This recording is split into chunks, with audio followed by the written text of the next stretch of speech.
سلام كم يتسمعكم كبرات عزب تعيتها وزينا سبورت ونوزينا زورب لكم ميكال حدكم سبورتا ودرات كفلتات مصر مكلخال باستفلالي صوتات كاتشيلو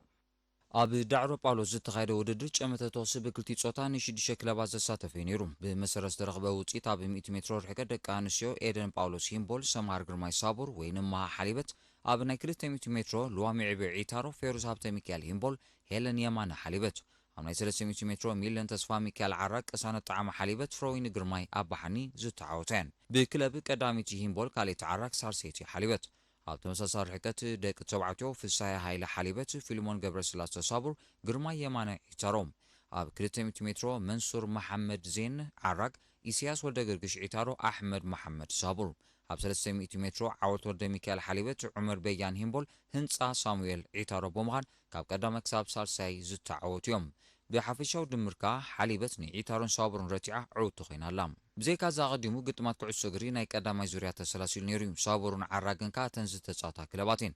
ዓራግካ 3-1 ተዓዊቶም በዚ ከዓ ዓራግን ኣብ ፍርቂ ፍጻመ ሰጊራ ኣላ ዝሰዓበ ፆታ መንጎ ቀዳሚት ኮይና ክትቅልሶ ዝፀንሐት ዒታሮን ብነጥቢ ድሕሪ ኩለን ተሰሪዓ ዝፀንሐት ሓሊበትን እዩ ነይሩ ሓሊበትካ ኣብዛ ፆታ ብዘመዝገበተን 2 ሸቶታት 2 ባዶ ብምዕዋት ናብ ፍርቂ ፍጻመ ሰጊራ ኣላ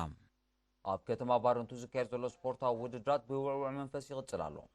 ኣብ ኩዕሶ እግሪ ደቂ ተባዕትዮ መንጎ ሲሞትን ሂላልን ኣብ ዝተኻየደ ግጥም ሲሞት 2-1 ተዓዊታ ኣውላ እውን ንገርሰት ብተመሳሳሊ ውፅኢት 2-1 ስዒራ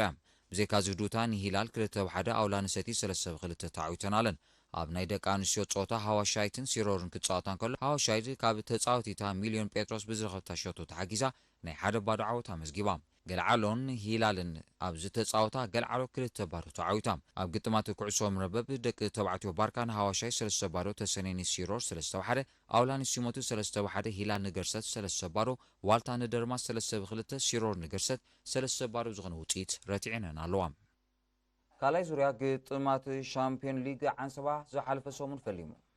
ንቀዳማይ ዙርያ ብ23 ነጥቢ መሪሓ ዝወደት ላሳለን ኣብ ድሕሪ ተሰሪዓ ቀዳማይ ዙርያ ዝወደት ስቴላንን ገጢመን ፆታ ድማ ብዓወት ላሳለ 5-2 ተዛዚሙ ቀፂሉ ኣብ መንጎ ሓጋዝን ዓንሰባን ዝተኻየደ ግጥም ድማ ብዓወት ዓንሰባ 5-1 ተዛዚሙ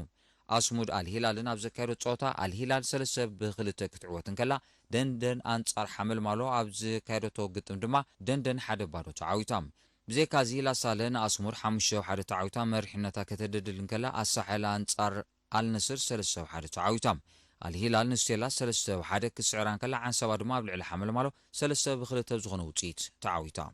ብፌደሬሽን ቅድም ብሽክለታ ዞባ ማእከል ዝተወደበ ዘዋሪት ዋንጫ ዞባ ማእከል ንምውሳድ ዝዕላሙ ውድድር ፅባሕ ሰንበት እውን ኣብ ጎደናታት ኣስመራ ዝካየዱ ውድድራት ክቕፅል እዩ ናይ ፅባሕ ውድድር ኣብ ከባቢ ሞኖፖልዮ ዝካየድ ኮይኑ ኩለን ዲቪዥናት ዝሳተፎ ውድድራት ተሰሪዑ ከም ዘሎ ካብ ፌደሬሽን ቅድም ብሽክለታ ዞባ ማእከል ዝበፅሐና ሓበሬታ ይረድም ብዘይካ እቲ ፌደሬሽን ኣፍቃሪ ናይዚ ውድድር ንተቐዳደምቲ ሞራላዊ ደገፍ ንምሃብ ኣብ መወዳድር ቦታ ክርከቡ ዕድመ ኣቕሪብሎ